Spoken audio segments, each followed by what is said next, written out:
Welcome to another episode of 7 Minutes of Impact, a good business inspo. And today we've got Abdullah Ramay from Pablo and Rusty Coffee. It's my favorite coffee brand. I want to start, Abdullah, give us a brief introduction of who you are, what you do, and who you do it for, and then what makes you different.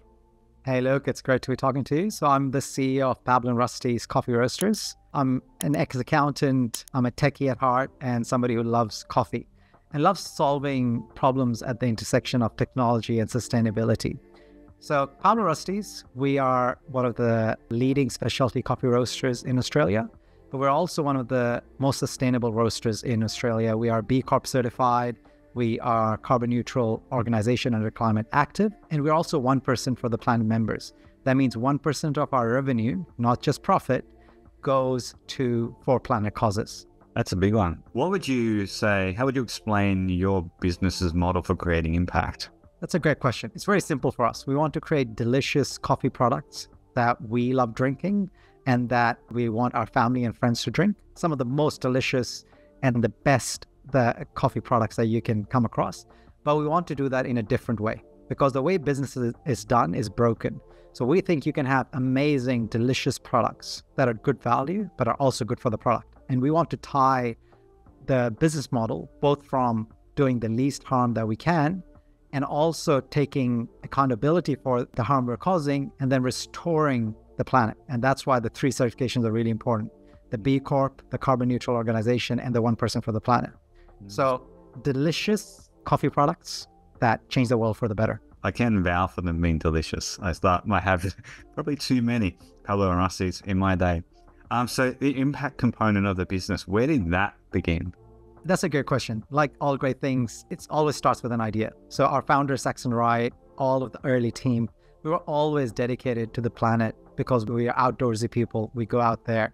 And then early on, we came across Yvon Chouinard, the book Let Our People Go Surfing, who's the founder of Patagonia and also founded the B Corp movement. And then it gave us an insight to say, hey, this is something we want to do. And we were already doing it, but here's a framework and a set of certifications that can really hold us accountable and also tell the world about the impact that we're making. That's an awesome book. It was so impactful for me too. And I loved the fact that Yvon and the crew acknowledge that they're not perfect, even though they've been doing it for 50 years and constantly evolving. So it is a journey. So cool. Speaking of a journey, what challenges have you encountered in the journey for Pablo and Rusty? And what have you learned as a result? That's a great question. I think, as you've said, it is a journey, and we're doing it not because we're perfect, not to say, hey, look at us, look at what we've done. We recognize that the business models are imperfect. Us just existing means we're going to take resources. We're going to create waste. And that means we have a responsibility to make today better than yesterday. And that's all it's about. We're trying to make small steps, small scale change, because small things lead to big things. And the certifications are a way to keep us accountable and also to show our journey. And there's challenges all around, right? From how do we source ethically to how do we reduce food miles to how do we, packaging is a big one. We're working really hard on it because it's a balance of how much integrity the packaging has, right? It has to be safe. It has to protect the product, how sustainable that packaging is, and how practical that packaging is. It has to work with equipment. It has to be cost effective, so forth. So, name it, everywhere there are challenges, but that also means there's opportunities. And I think it's important what you said earlier, it's a journey. The pursuit of perfection now is actually not healthy. What we're trying to do is we are trying to take small steps, and we appreciate those steps, whether we're taking them or anyone else is taking them, while asking for ourselves and others to do more. Some things are just not physically possible right now. So it is about doing the best you can and keeping your eye on the innovations that can be that big leap. So yeah, I admire what you're doing at Pablo and Rusty. I see the changes in packaging and I understand the complexity of it too. Can you share an impactful story or an outcome that illustrates the change that your business is looking to create in the world?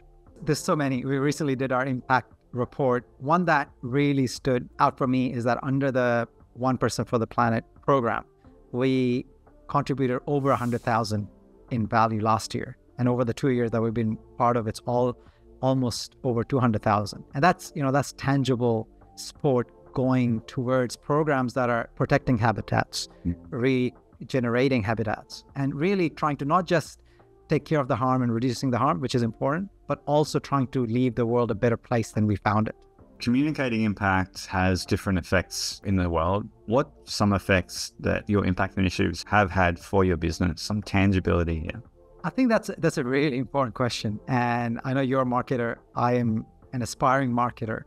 The challenge is that we have to communicate the impact we're making while also not confusing the customer about why we exist, right? So what I mean by that is, by the nature of being a for-purpose business, you are a business, you're creating products.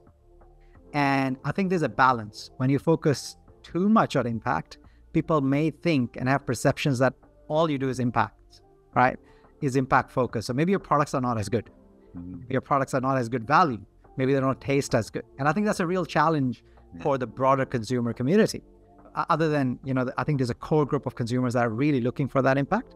And then a lot of research shows that beyond that, impact is one of the considerations. So the balance we're trying to get right is to be known for delicious coffee, which is where it starts. Like, you're not going to drink bad coffee. No one is. Life's too short for bad coffee.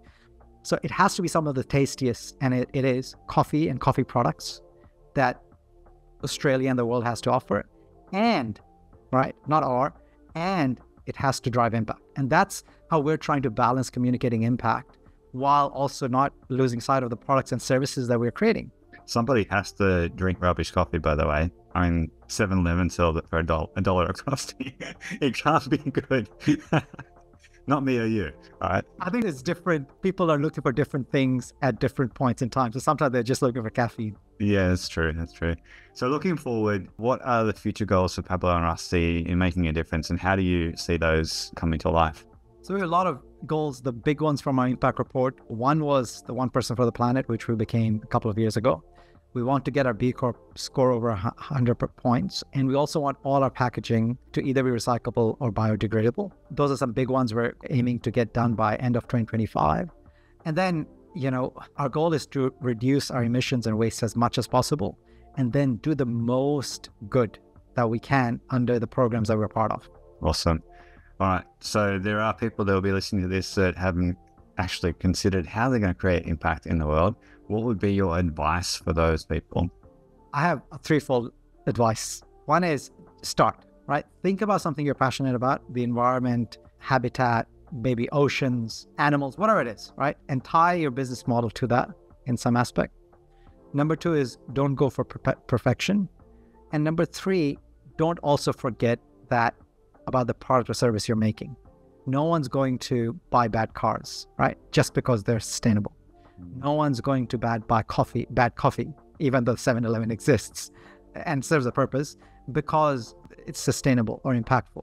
So you have to have an and mindset. We think the business model is broken, and you can have a world with great products and services that are valuable to the customers and are impactful. So use the and mindset. Yeah, I love that. And or as well as whatever it might be, but awesome as a baseline. So where can people that are interested find out more about you, about Pablo and Rusty?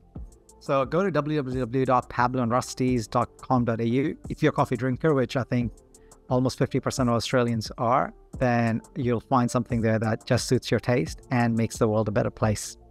Awesome.